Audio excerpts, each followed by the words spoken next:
ಜಿಲ್ಲಾ ಮಟ್ಟದ ಅರಣ್ಯ ಹಕ್ಕು ಸಮಿತಿ ಸಭೆ ಜಿಲ್ಲಾಧಿಕಾರಿ ಎಸ್.ಜೆ. ಸೋಮಶೇಖರ್ ಅವರ ಅಧ್ಯಕ್ಷತೆಯಲ್ಲಿ ಜಿಲ್ಲಾಧಿಕಾರಿ ಕಚೇರಿ ಸಭಾಂಗಣದಲ್ಲಿ ನಡೆಯಿತು.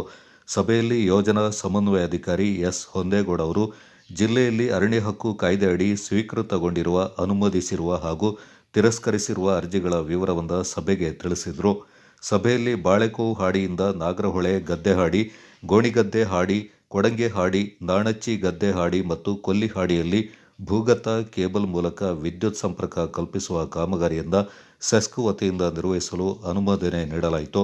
ಸಮುದಾಯ ಹಕ್ಕುಪತ್ರ ಪಡ್ಕೊಂಡಿರುವ ಕ್ಲೇಮುದಾರರಿಗೆ ಕಿರು ಅರಣ್ಯ ಉತ್ಪನ್ನಗಳನ್ನು ಸಂಗ್ರಹಿಸಲು ಜಂಟಿ ಗುರುತಿನ ಚೀಟಿ ನೀಡಲು ತೀರ್ಮಾನಿಸಲಾಯಿತು.